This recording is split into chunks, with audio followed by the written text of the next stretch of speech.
Ahoy hoy, it's your boy attackslug, and this is the question and answer video for August of 2014. And we'll see if I end up doing any more of these or not, I don't know. But I've taken about 40 or 50 of your questions, which, you know, we'll see how it goes. And this might end up being a two-part video because I don't know how long I'm going to end up talking, and I don't want to make it too long of a video because that's not fun for anybody.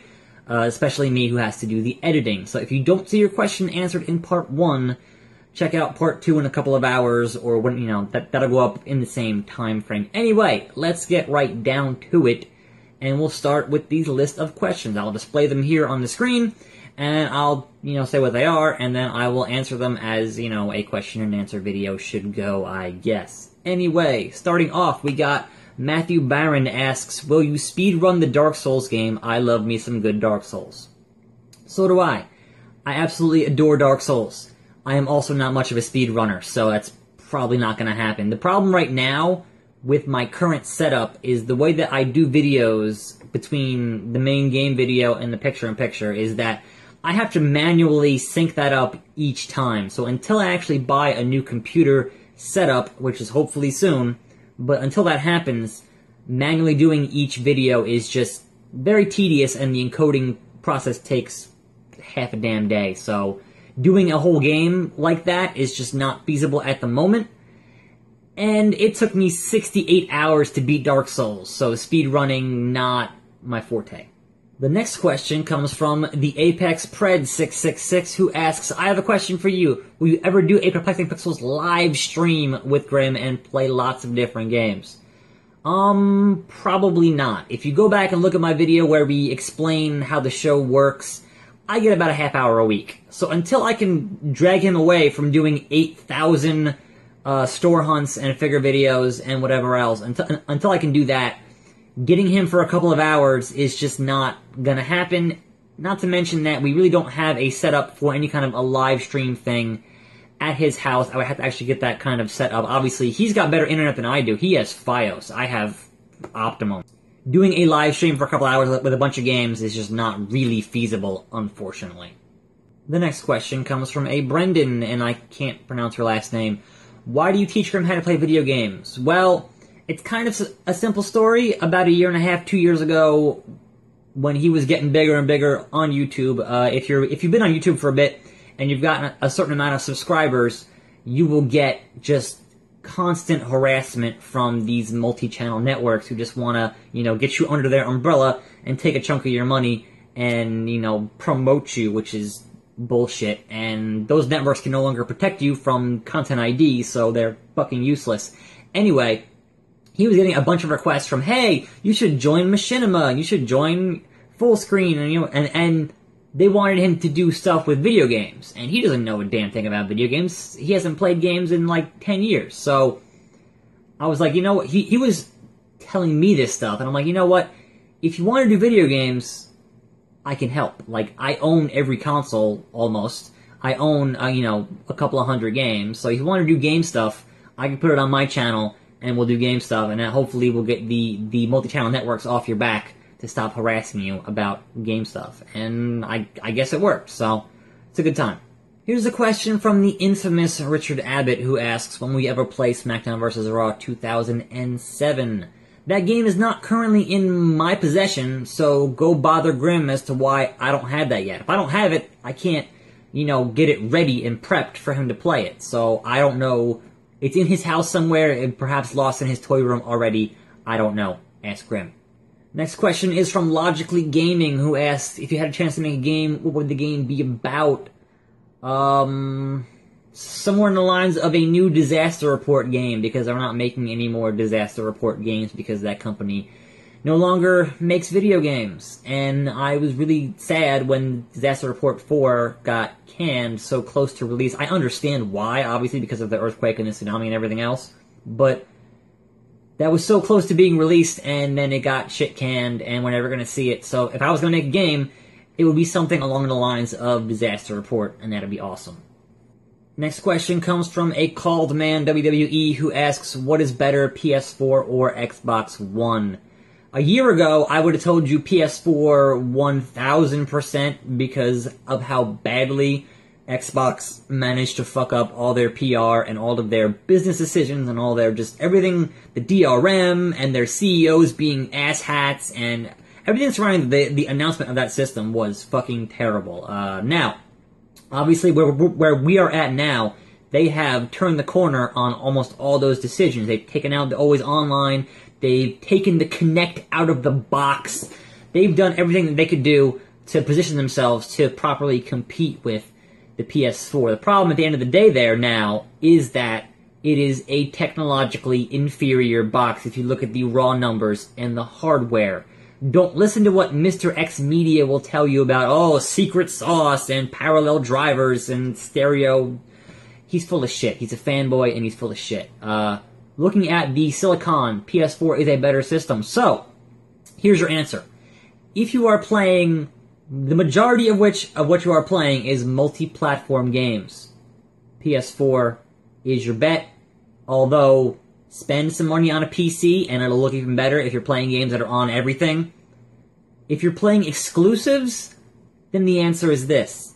What exclusives do you care about? I know what ones I care about, and at the top of that list is Bloodborne from the guys who made Dark Souls, and that is going to be a PS4 only game. However, hopefully, by the end of the summer, or early fall, hopefully this year, I'll be buying an Xbox One to complement my PS4 and, you know, every other console I have in this ridiculous room of mine. So, personally for me, I want to own everything, but I can understand if you are limited by your budget and you can only buy one, and they're both the same price right now, and you care more about multi-platform games, the answer is PS4. If you care about exclusives, then it's what exclusives that you care about. If you fucking love Halo, you're gonna buy an Xbox, you know? So that's kind of the long and the short of it. The Mega X Gamer asks, what kinds of games do you want to play with Grimm? I would like to get him into a wider variety of games. The problem with Grimm is that he does not like to read. He hates cutscenes, and he wants immediacy in his gameplay, so that kind of limits the options of games that I can bring over and show him, because as soon as there's like, you know, a cutscene or text to read, he's like, nope, don't care. So we're not going to play any RPGs. I like RPGs. I like Japanese RPGs. That's just not going to happen on the show. I would like to go back, hopefully this year, and play some more Gang Beasts. If I can get in me and him and the Ninja Twins and some Gang Beasts, that'd be amazing. That game is awesome. But in terms of upcoming games, I am very curious to see how he's going to handle Alien Isolation. That should be fun. Over on Twitter, Heo Reigns asks, what video game would you rate 10 out of 10? And I would say in terms of a self-contained, like modern day, doesn't need anything else, no DLC, no bullshit, Spelunky is a 10 out of 10. That game is pretty much perfect. If you want to look back historically at what I would think would be a 10 of 10, like Super Mario 3, Super Mario World, you know, those games didn't need anything else. They were self-contained, they were perfect, they didn't need, they were just the best game that you could play at the time on that system.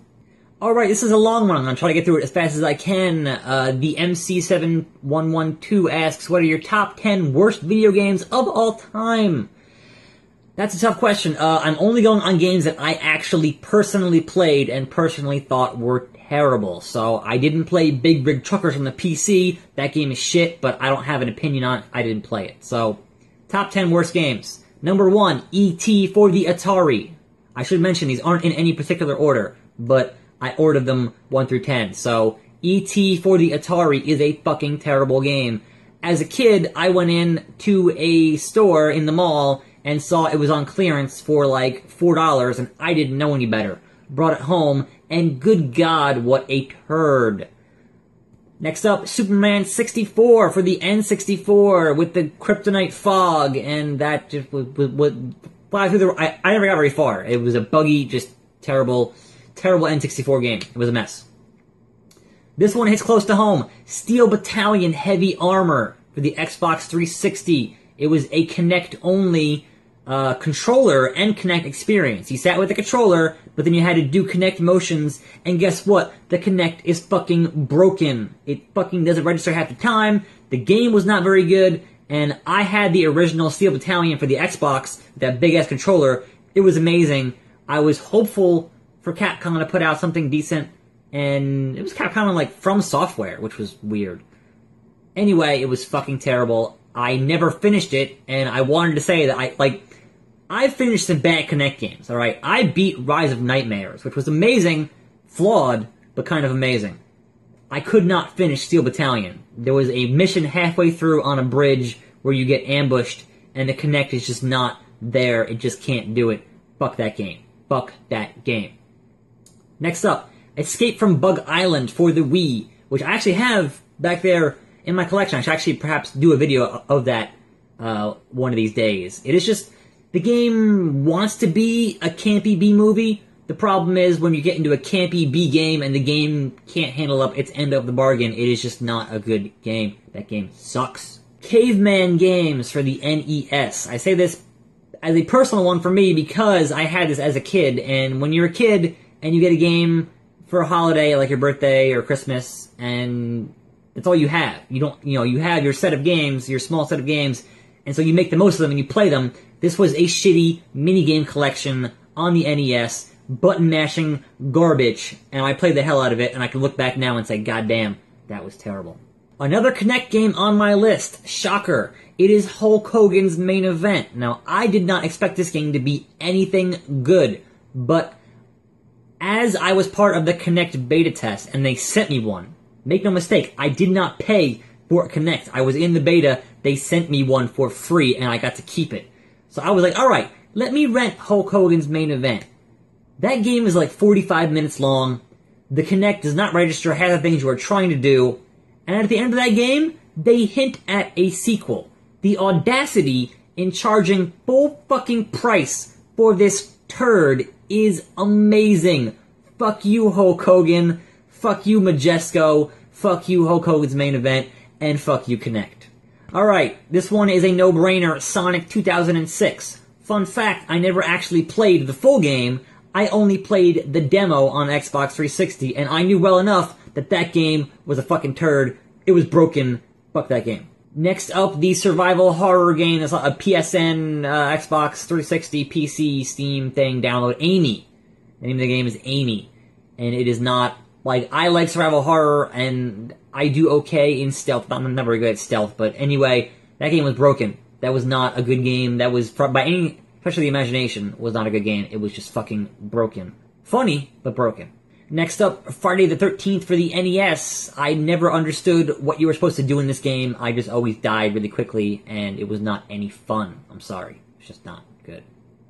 And lastly, because they offended me so much in this game, Super Monkey Ball Banana Blitz for the Wii. Now, I love Super Monkey Ball 1, and I like Super Monkey Ball 2. But adding a jump button, adding boss fights, adding bullshit motion controls made this a game that I bought on the launch of the Wii, and I wanted to love it. And there has not been a good Monkey Ball game since the second one. It is a shame, because I fucking love those games. Just give me an HD remake of the first one. It's all I'm asking for. Please.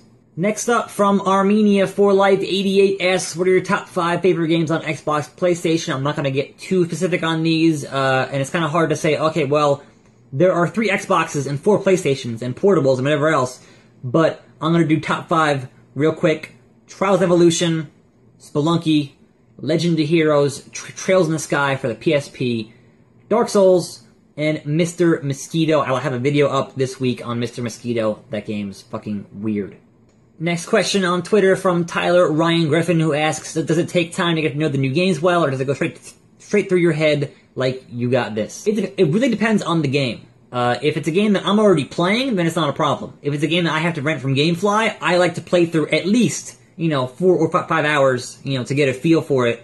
But if I know there's stuff later in the game that I'm going to want to show him, then I'll play through the whole game, and, I will try to have save files if the game allows it at certain points to show, like, in South Park, I had a bunch of, I was saving every hour to show him different parts of the game, but some games don't allow that, which is kind of a hassle, so I kind of just go, well, this is a good spot to stop, and then we'll see how it goes. So, some games I just don't play at all and bring over because I know that they'll just be funny, but I try to do, a little bit of research on what I'm bringing over. Callum Nickel asks, what's the shortest game you've ever played?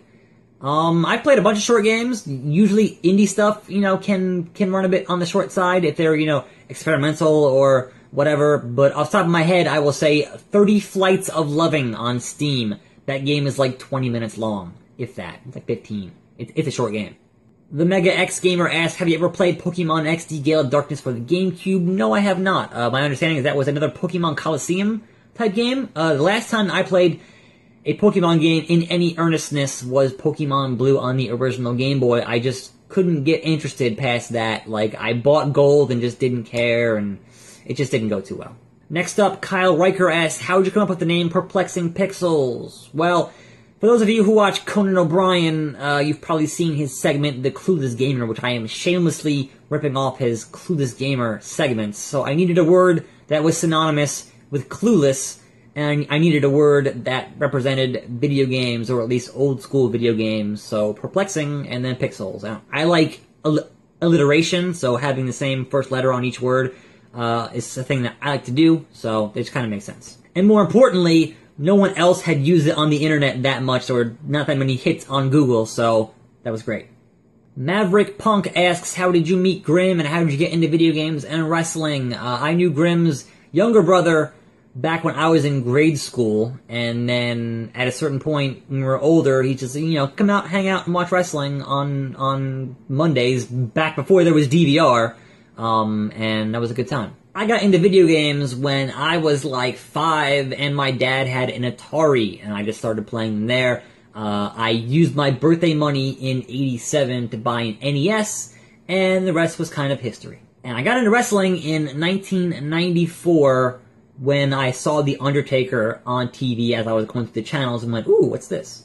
So, that's going to do it for part 1 of this Q&A. If you didn't hear your question, watch part 2. It'll be up in a couple hours, and that'll be great.